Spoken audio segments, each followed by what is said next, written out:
I'm here with my panel, nightly show writer Holly Walker, comedian and actress Susie Essman, and co-host of The View and author of the new book, Madam President, Nicolle Wallace. It's a novel. It's a novel, so I had to get that, Madam President. Okay, so this... I like the way you say that. Yeah, you like it? Yeah. Oh, that's good. So this whole Time magazine thing I wanted to talk about first, and I'll just quote it again. It was Dr. Julie Holland. Hold on, Susie. So she said, biologically speaking, postmenopausal women are ideal candidates for leadership. They are primed to handle stress well, and there is, of course, no more stressful job than the presidency. Now, is there any truth to that? And I'm not insinuating anybody here is postmenopausal. Just saying. I am proudly postmenopausal. Are you really? Yes, I am. Oh, okay, great.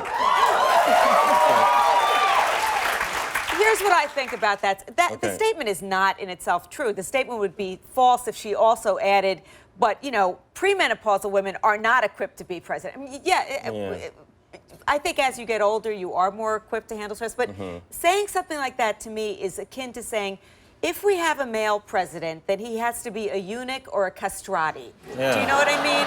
That's what that's like. That's like saying you can't have a man who has a sex drive be president. You can't have a woman who's menstruating be president. It's stupid. It doesn't. I agree. You know, I know you guys had Brad Garrett here. I mean, he's got a book out called When the Balls Drop, and right? He's a postmenopausal and woman. I think Time magazine owes as many column inches to the state of every man who's running for president. Where are they in that process? Because I think, you know, that's a thing. I didn't know this myself, but that is a thing. They ache, they drop, and I think wait, you know this about Brad Garrett's balls? Well, I think that it's in the book. It's very scary. We talked about the book. Oh, but okay, And Nicolle, and if they have prostate problems, they're peeing nonstop. I want to know about it. They're on the phone with Russia. They're running to the bathroom. How can you stare down Vladimir if you've got to pee? Exactly. So, but seriously, if menopause is on the table, so are ball aches. Right, or... I agree. If a man is 35 or 40, he may be jerking off 10 times a day. That's what guys do. Well, that's my point. Going to take time. But Larry, but that's my point. Then we can only have eunuchs run for president. Right, I understand. It's ridiculous. Okay, First off, I think, isn't castrati like an Italian car? But I actually think there is some truth to it. I think that post-menopausal women are ideal candidates, but I also think that pre-menopausal women are great candidates. I think during menopausal are good candidates. I think all the pausals are good candidates. All the pausals. All the pausals. All the pausals. But I like how... Can I just... All of them. Yeah, go ahead, Susie. Here's the thing, please. okay?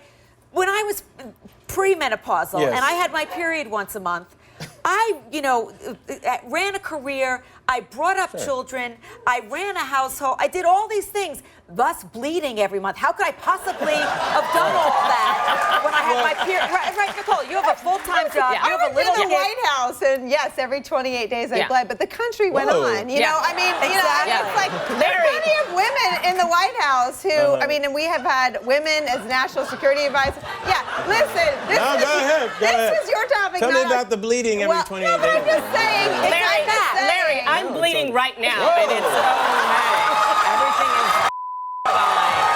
And yet you're speaking. And still, I'm talking, and things are okay. You know It's what I'm like saying? we're not Victorian women where we're having fainting we're spells. in the hut, you know, talking around Every red's together. okay. We're clean. Fainting spells.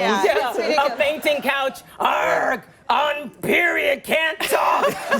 Something's wrong. More chocolate and salted nuts. Like what? But to me, it's like we're acting like women are some creature we've never met before. Exactly. What is this biology we are not familiar with? I know. Do you know how many people in the audience right now are potentially bleeding and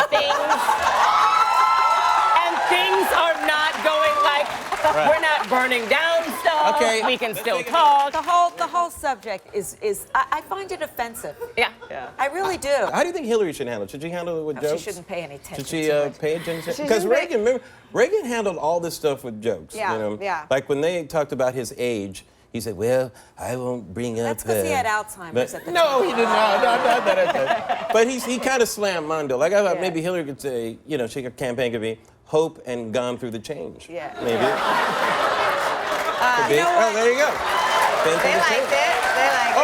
They liked it. I think she should ignore it. Or if Polly were the campaign manager, I'm bleeding right now. Now what are you going to do about it?